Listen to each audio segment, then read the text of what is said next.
नमस्कार दोस्तों, स्वागत है आपका हेल्थ मास्टर जी यूट्यूब चैनल में। और आज की वीडियो में हम जानेंगे गठिया के बारे में विभिन्न प्रकार के उपचार। दोस्तों ये उपचार जो हैं अष्टांग हृदयम जो ऋषि बागभट्ट की बुक है उससे लिए गए हैं और विभिन्न प्रकार की जो पुरानी बुक हैं उनसे हमने ये विचार उठाए हैं।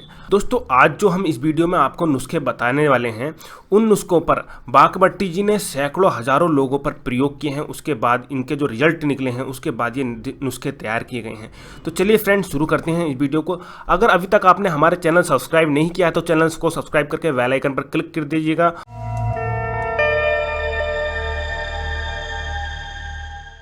देखिए, गठिया का इलाज जानने से पहले यह जानना जरूरी है कि गठिया होता क्यों है।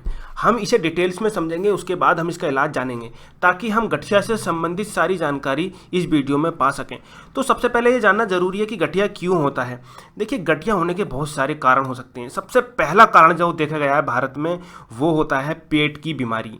हमें अगर किसी प्रकार की पेट में दिक्कत रहती है, जैसे गैस की प्रॉब्लम, कब्ज की प्रॉब्लम, आईपीएस की प्रॉब्लम, अल्सरेटिव कोलाइटिस की प्रॉब्लम, तो उन लोगों में देखा गया है कि गठिया उनको बुढ़ापे में आकर हो ही जाता है, जिनको बहुत लंबे समय से पेट की बीमारी रहती है।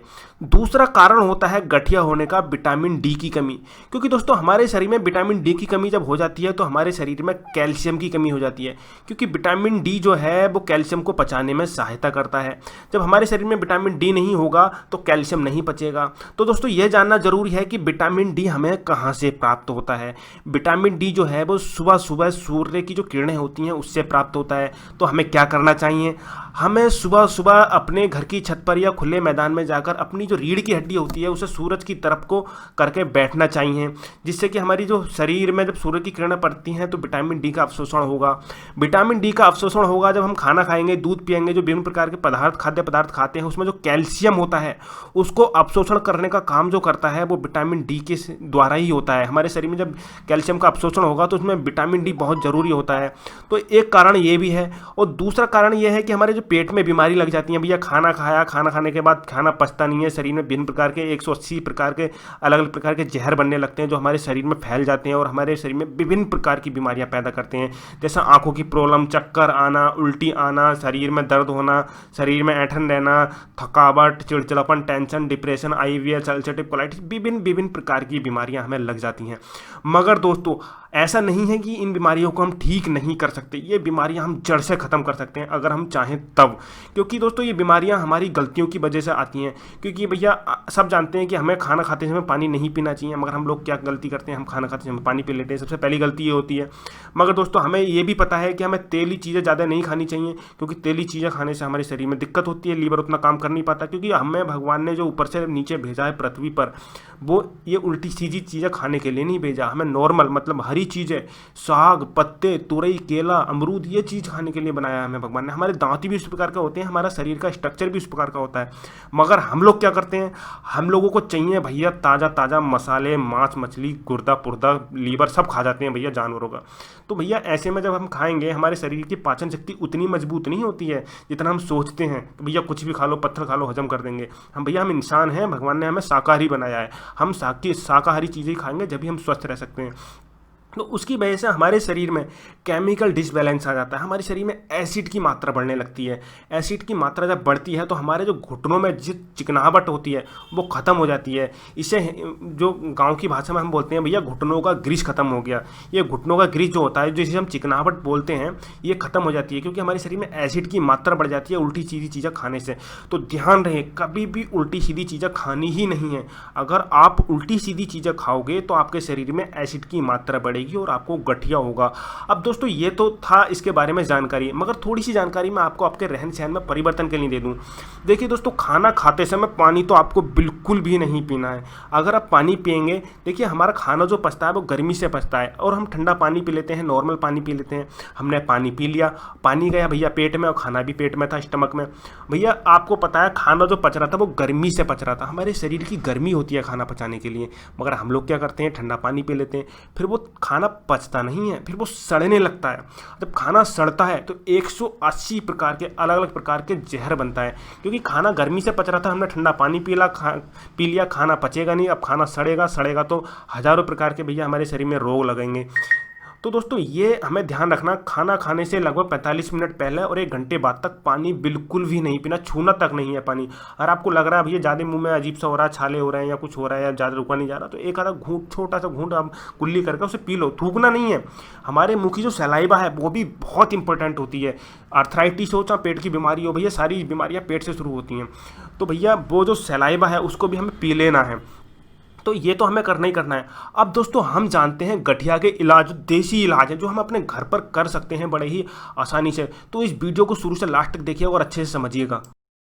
तो ये तो थी भैया अर्थराइटिस यानी गठिया की एक सामान्य जानकारी, मगर दोस्तों ये भी जानना ज़रूरी है कि गठिया के लक्षण क्या होते हैं। तो गठिया के लक्षण जो होते हैं उसमें क्या होता है, हमारे हाथ पैरों के पूरे शरीर में, या तो हो सकता है पैरों में हो या हाथ में हो सकता है पूरे शरीर में आपके जोड़ों में दर्द होने लगेगा, जोड़ों में दर्द होने लगेगा, जोड़ सूजने लगेंगे। हो सकता है कुछ लोगों की उंगलियां हाथ पैर और पैरों की उंगलियां टेढ़ी होने लग जाएं, गर्दन में दर्द हो, रीढ़ की हड्डी में दर्द हो, ये इसके लक्षण होते हैं। अब दोस्तों गठिया यानी अर्थराइटिस के इलाज के बारे में बात कर लेते हैं, थोड़ा देसी नुस्खों को समझ लेते हैं अच्छे से। दोस्तों जैसा कि आप जानते हैं हमारे जीवन में बथुआ के बहुत फ़ायदे होते हैं। बथुआ का एक छोटा सा पौधा होता है। बथुआ 2 प्रकार का होता है, एक तो बथई होता है और एक बथुआ होता है। बथई का पेड़ बहुत बड़ा हो जाता है और बथुए का छोटा रहता है। तो हमें छोटा वाला जो पेड़ होता है बथुए का, जो गाँव में मिल जाता है, जिसके हम पराठे भी बनाते हैं और उसकी सब्जी भी बनाते हैं और साग भी बनाते हैं, तो हमें वही बथुआ लेना है। देखिए बथुआ कई सारी बीमारियों में फ़ायदा देता है। जैसे कुछ लोगों के पेट में दिक्कत रहती है, जैसे कीड़े हो जाते हैं, कुछ लोगों के पेट में एस्केरेसी डिसीज हो जाती है, जिसमें लंबे लंबे कीड़े हो जाते हैं, पेट में लैट्रिन में निकलते हैं भैया, उन्हें गैस हुआ पैंस हुआ पता नहीं क्या क्या बोलते हैं अलग अलग भाषाओं में। तो उसमें भी बथुए के तेल के बहुत ज़्यादा फ़ायदे होते हैं, बथुए के बहुत ज़्यादा फ़ायदे होते हैं। मगर दोस्तों जिनको अर्थराइटिस है, जिनको गठिया है, उसमें बथुआ इतना अच्छा फ़ायदा देता है। दोस्तों हमें क्या करना है, रोज़ाना सुबह शाम 15 ग्राम मतलब बथुए का रस निकालना है। 15 ग्राम बथुए का रस लेना है और जब भी आप उसको लेंगे, सुबह को लें या शाम को लें या दोपहर को लें, कभी भी लें, दिन में 2 बार लेना है। और दोस्तों उसके 2 घंटे पहले और 2 घंटे बाद तक कुछ नहीं खाना है। आप चाहे तो थोड़ा बहुत पानी पी सकते हैं मगर बहुत ज़्यादा पानी नहीं पीना है। तो ये इस प्रकार से बथुआ का जो रस लेना है हमें। और दोस्तों आटा गूंदते समय आप चाहे तो आटे में, मतलब चाहे तो टोटल आपको एक साइड में उबाल लें बथुए को, एक साइड में आटा मिला रख लें और दोनों को एक साथ मिला के उसकी रोटियां बना के खाएं सब्जी के साथ। फिर देखो आप में कितने अच्छे परिवर्तन आएंगे आपके शरीर में। मतलब जो गठिया आपको खुद ऐसा लगेगा, फील होने लगा कि हाँ आपको गठिया ठीक होने लगा है। दोस्तों अब दूसरे इलाज के बारे में बात कर लेते हैं, दूसरे नुस्खे के बारे में बात कर लेते हैं। नागौरी अश्वगंधा की जड़ और खांड दोनों संभाग लेकर, मतलब बराबर मात्रा में लेकर पीसकर कपड़े से छानना है और बारीक चूर्ण बना लेना है। किसी कांच के पात्र में रख लें। प्रतिदिन प्रातः साय 4 ग्राम, मतलब प्रतिदिन शाम को 4 ग्राम चूर्ण दूध के साथ खाएं। आवश्यकता अनुसार 3 हफ्ते से 6 सप्ताह तक ले सकते हैं। दोस्तों ऐसा करने से आप अगर मान लो गठिया से बहुत ज़्यादा परेशान हैं, कई दिन से चारपाई पे पड़े हैं, चला नहीं जा रहा है, तो ऐसे में आपको बहुत ज़्यादा लाभ होने वाला है। ये एक प्रकार का रामबाण इलाज है, ज़रूर इसको एक बार आजमा कर देखिएगा। दोस्तों अब अगले इलाज के बारे में बात कर लेते हैं। ये एक कॉमन सी चीज़ है जो आप अपनी लाइफ में डेली रूटीन में ला सकते हैं। दोस्तों आपको सुबह सुबह उठना है और आपको खाली पेट 3 से 4 अमरूद के पत्ते, कच्चे अमरूद के पत्ते आपको डायरेक्ट ऐसे खाने हैं चबा चबा कर। आपको आपके पेड़ से अमरूद के पत्ते तोड़ने हैं, उनको अच्छे से धुलना है। धुलने के बाद आपको चबा चबा के खूब चबा चबा के उसको निगलना है। 1-2 दिन आपको परेशानी होगी, जब आप खाएंगे तो आपको अजीब सा लगेगा, कसैला सा स्वाद लगेगा, हो सकता है आपको कड़वा लगे। मगर दोस्तों आप जब इसको डेली खाने लगेंगे, चबाने लगेंगे, तो आपको बहुत मज़ा आने लगेगा। जब आप ऐसा करने के बाद लगभग 1 घंटे तक कुछ ना खाएं, आधे 1 घंटे तक आपको कुछ लेना ही नहीं है। हो सकता है थोड़ा सा गुनगुना पानी ले सकते हैं, 1 कप या आधे गिलास पानी आप ये नुस्खा करने के बाद ले सकते हैं। दोस्तों आप देखेंगे ये जब अपनी डेली रूटीन लाइफ में आप जो कर लेंगे, जो मैंने इस वीडियो में बताया है, तो देखना आपको अमेजिंग रिजल्ट मिलेंगे। दोस्तों एक मुखा धोती क्रिया भी होती है। मुखा धोती क्रिया में क्या करना होता है, हमें सीधे खड़े होकर एकदम सांस को झटके से निकालना होता है और आगे को झुकना होता है। जैसे हम सांस निकालेंगे वैसे ही झटके से आगे को नीचे को झुकेंगे, तो उससे हमारे शरीर में CO2 की जो मात्रा होती है वो कम हो जाती है और ऑक्सीजन की मात्रा बढ़ जाती है, जिससे हमारे घुटनों में जो केमिकल जमा होते हैं वो बाहर निकलने लग जाते हैं, यूरिन के द्वारा, लैट्रिन के द्वारा और श्वास के द्वारा। तो ये बहुत अच्छा तरीका मैंने आपको इस वीडियो में बताया। अगर आप इस प्रकार के और भी नुस्खे देखना चाहते हैं तो हमारे चैनल से जुड़े रहिए। हेल्थ मास्टर्स यूट्यूब चैनल पर आपको विभिन्न प्रकार की जानकारी मिलती रहेगी हेल्थ से संबंधित।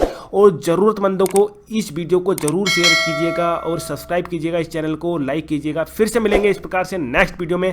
अभी के लिए सबको धन्यवाद।